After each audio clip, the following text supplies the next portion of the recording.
Hello guys, Darin Martineau from Master Magic Shop. And in this video, I'm going to explain many of my new products, my hot new magic products. I've got over 200 products right now, way more than that, but that's just in digital products alone. I also have physical products. So this is an update on my current digital products. Like I said, I've got over 200 magic products. I don't have the time to go through all of them, but I'm going to talk about some of my very best products that I'm most proud of in this video, okay? So I'm going to start off with, I'll make another video talking about my updates with what I'm currently working on because I'm creating products every day. So this one is first one we're going to talk about, and it's my tribute project. This is actually several projects right now.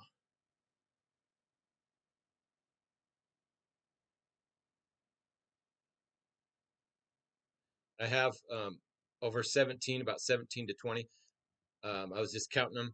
I've, that's just in the tribute projects alone. And this is something I'm going to be doing. I'm going to be doing a lot of videos. I'm going to be uploading videos like every day. So this is going to be very exciting.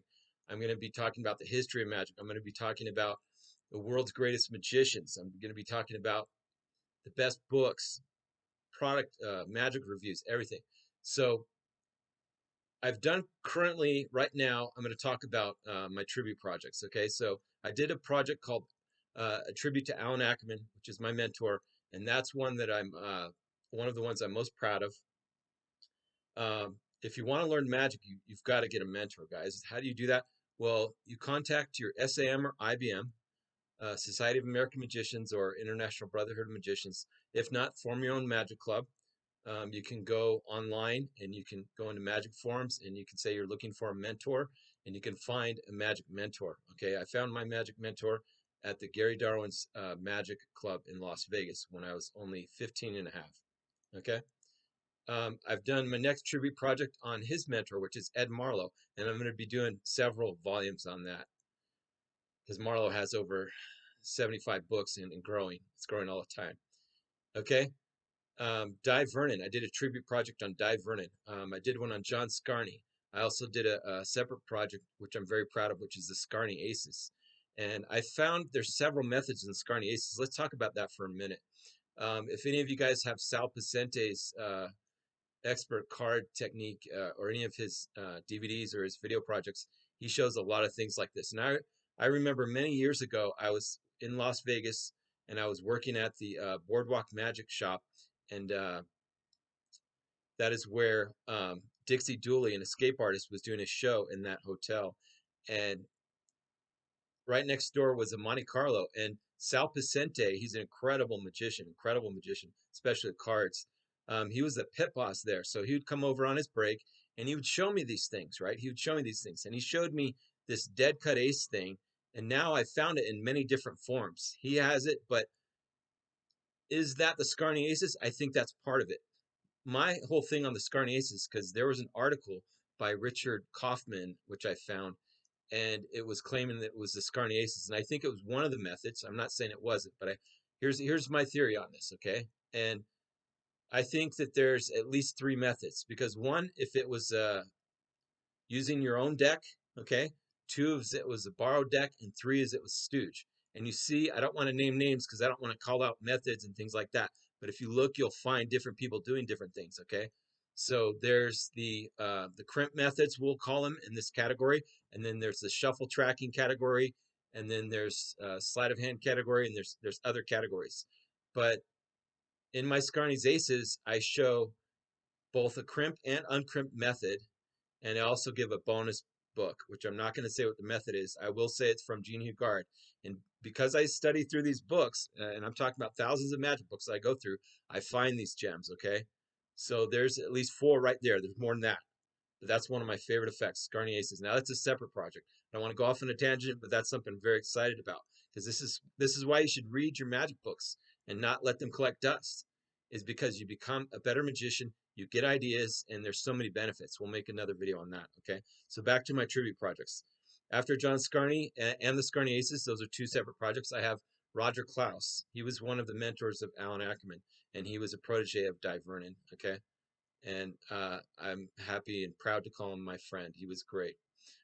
Michael Skinner, another old friend. We used to meet at the Cavalier, and I got to meet him through my mentor, Alan Ackerman. He had a regular secret magic club, not the Gary Darwin's magic club. He would also go there sometimes, but he had his own secret magic club. So I got to learn a lot of magic from him. And he had the massive repertoire. And he said to put things in threes. So this is good advice to you. When you routine things, you can put them in threes. That's a whole other thing, okay?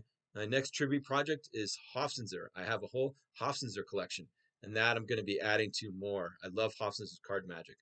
I mean, Hofzinser charged like $10,000 for a show. Can you imagine that? In today's money, we're talking about it. You know, people's year's salary just to watch one show. That's a whole nother tangent to go on. I think I should do some videos about him. I have his books as well. My next tribute project was Lou Lancaster. Lou Lancaster was a protege of Jeff McBride and also used to walk the streets of New York City with David Copperfield. And there's many other stories about Lou Lancaster. He was a great, great close-up magician. He had one of the best strip-out shuffles that I've ever seen. My next one is Jerry Andrus. Okay, Jerry Andrus is absolutely incredible. He was absolutely incredible, and his magic lives on. That's what these tribute projects are about. They're about the people that have influenced us, not just me, influenced us as magicians and the magic community, and how we can make their magic live on. Okay. Next one is Alex Elmsley tribute project I've done. Okay. These tribute projects are their video instructional magic videos, and their whole courses in and of themselves. So we're talking about multiple systems of magic, right? The next one is Charles T. Jordan, who created the Jordan count. He's one of my favorite, and I did a collection on him. Then Peter Kane is the next tribute project. I did Erdnase, which is mastering Erdnase. Now that's a whole nother thing. I don't want to go on a tangent on that, but you know, I do believe that my friend Richard Hatch did solve that. E.S. Andrews, that's Edwin Summon Andrews. I'm going to do more videos on that in the future. The next one is Jean Hugard. And Jean Hugard, I think, is one of the best, most prolific creators and contributors to card magic ever. He had tons and tons of books, and I did a ebook collection on that. Then Jimmy Grippo, Ellis Stanion Magic Collection, Miracles of Legendary Magic Collection. That's a really cool product that I did. Okay. The next one I'm going to talk about is some of my best originals, okay? And that is Fine Art Magic Volumes 1 through 3. This has got some of my very best material on it, okay? So we're going to talk about that for